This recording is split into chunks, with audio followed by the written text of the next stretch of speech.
Hello, beer tubers, and welcome to another beer review with me, Peter, the Master of Hops, reviewing some more classic beer. This time, a bottle of beer I got from just Michael. So thanks a ton to Michael for the beer. He went to Germany recently, and he bought some beer at the Danish-German border shop. No, actually in Germany at a German supermarket, I think. And then he sent me a picture of some things he bought, and I saw two bottles of this Andechser Weizenbock, and I was a bit cheeky. I was like, "Can you share one?" And he was like, "Of course." So thanks a ton, Michael. I think he got this because he saw my review of the Weizens, and I talked about how great they were, and we tried the Helles lager together. He's not the biggest fan of Helles.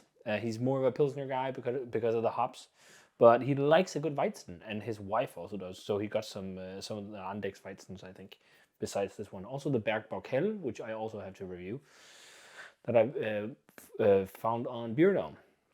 So this is the Weizenbock from Andechs. This is a seasonal specialty. We got quite a few German seasonal specialities that will air throughout the cold months here in January and February that were released in the fall/winter months of last year. Because usually the German brewers will release their bocks, at least the ones that do them on a seasonal basis, will release a lot of their bocks around November, December, or October.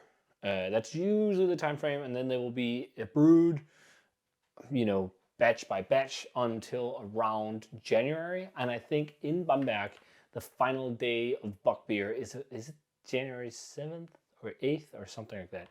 And then it's not being produced anymore, and then it's back to whatever's around, and then you have the next seasonal thing coming, which is usually my box, which is for May. And yeah, but a lot of people have a thing for the winter season and the bocks that arrive in the winter season because they're stronger, they're richer, full-bodied beers, double bocks, all these things.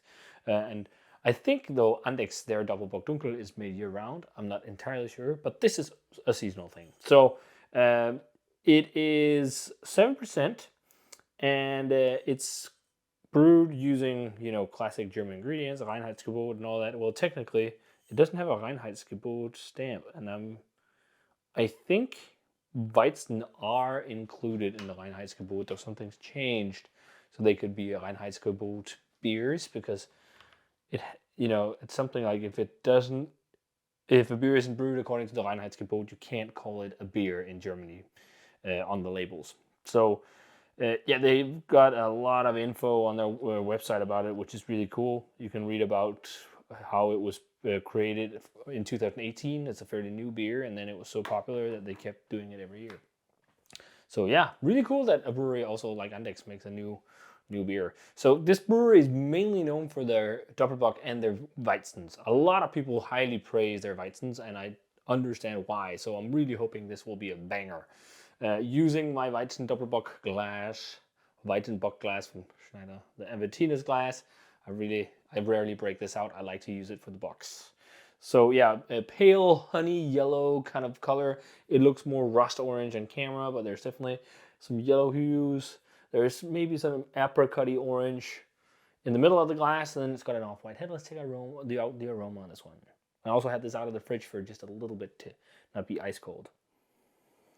Oh man, that smells banging. Andechs Weizen is like benchmark. Like I've always praised Weihenstephaner and Schneider. Like, where has this brewery been? Like I've tried their Weizens before. I think I liked them when I tried them in the past, but like this you can smell it instantly. This is such complex, rich Weizen, and like when you see craft brewers try and imitate this style, like I can say so far, like in my experience, they don't come close to anything in this territory. They often even are too sweet, or they are like really, really lacking on the most important flavor, for me at least, banana, balanced by spices, clove, and nutmeg, and whatnot. And this has an abundance of banana bread. They talk about mangoes and apricots on their website, and I can kind of see apricots for sure. Like stewed apricots or something like that. But also like a sweet mango. Like there's a lot of stuff going on with this yeast. Like, I can totally see why Cloudwater is playing around using Weizen yeasts for hazies, just to make something new and different. Immensely bready too, and it has like a lot of wheat bread, of course, because it's heavy on wheat. Usually these beer styles have 50% wheat, but there's like a little bit of a rustic edge underneath, like a more refined rustic breadiness, and not just like fluffy wheatiness. Almost like, yeah, like cake-like in terms of like banana bread, desserty,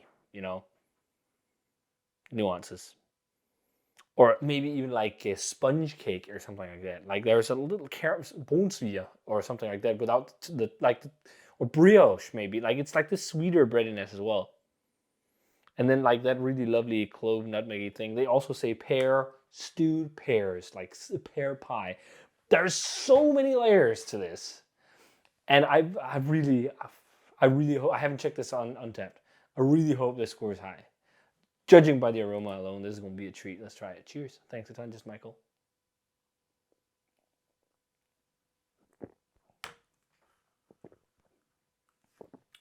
Banging. Like, if you think you don't like Weizens, you need to drink this stuff. The balance between really fruity flavors from yeast and spices on Andechs Weizen is just like if you're a brewer and you want to brew a Weizen, I really think this is also like what you need to try, just to see how they're like the immense level of fruit. It's and like layers of flavor. It's so crazy that I am this excited about Weizens. Like, it's a style I've written off for so long in my journey, and now it's just coming back, and it's just like, you try these examples that are this good. It's, wow, this is wonderful. It reminds me a little bit of experiencing Sentner's Weizenbock as well, with that heavy breadiness and everything, pair it with loads of fruit and whatnot that just works wonders. The apricot really shines. Very much on the flavor, paired with banana and banana bread. But I actually almost think apricot is a bigger flavor profile to this than the banana. And then it's almost like a little bit of like a sweet kind of mango puree or something like that. It sounds like a lot of sweet flavors, but it doesn't feel sweet because it's also drying on the palate and like highly carved. So like it doesn't seem sweet like compared to, say, a hazy or something. But I think the original gravity on this was 16.5. This must max be around 3 or something. We can calculate it. I've done that before. Let's try and calculate it. Okay, judging my calculations, it should be finishing around 3.5 Plato, which is how a lot of like hazies finish, which is interesting. At least some of the not too sweet hazies. But it's quite suited for the beer because it's really full-bodied, rich and everything, but it has dryness. I think it's also the phenolic yeast character that helps making this more balanced. It reminds me a lot of their Weizen, their regular Weizen, something in between the Weizen and the Dunkle Weizen in terms of flavor profile. Just with more like these fruit notes that are not in those two. Like that, there's more like other this apricot and mango and whatnot. There's also definitely like a honey biscuit kind of thing, like a honey sweetness, maybe even honeydew melon. But there is that rustic kind of Munich-y malt flavor to it too, paired with all that crackery wheaty flavor. But like this is just what I love is like the balance and interplay of like both loads of esters from yeast and also phenolics, because again sometimes they can go too heavy on banana and they get cloying. You need the esters to balance it, and also like some dryness, and also the high CO2 to balance everything. Like this is never going to be beer that's going to be cloying to finish, and it will put you on the, well, probably not on the floor, but it will definitely get you in trouble. There's also a bit of hoppiness at play. There's some spiciness and some grassiness even. Fuck me. And it's just going down like milk. Andechser, Klosterbrauerei Andechs. This is one of the best classic breweries, I think, in Germany. Like, I can't believe I haven't discovered their quality until now.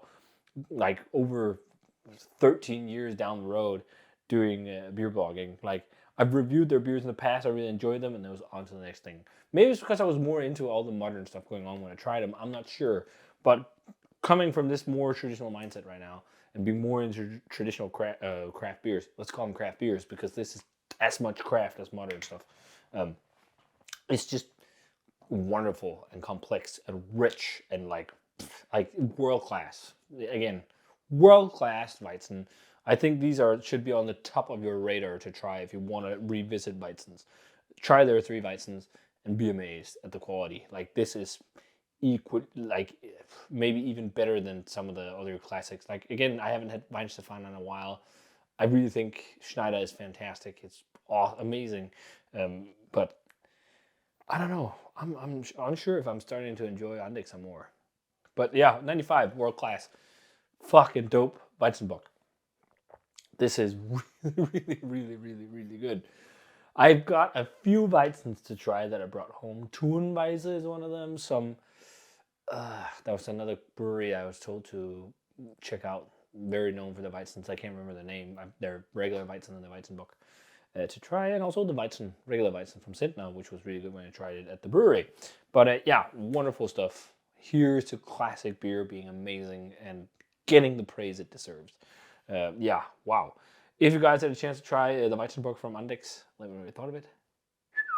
Get it, seek it out. Should be easy to get. I mean, this brewery has a lot of distribution around the world, I think. So be on the lookout for this. Also now, because it's in season, I think they release it. Their season for this is October till February or something like that. So if you had the Weizenbock from Andechs, let me know what you thought of it. Fairly new product from them that is for sure worth a go. And as always, remember to comment, subscribe. Check out the Facebook fan page and Twitter and Instagram. Give it a thumbs up if you enjoyed it. Ring the bell for future notifications about videos. And thanks a ton to Just Michael for the beer. And I'm going to say cheers. And see you guys in another beer review.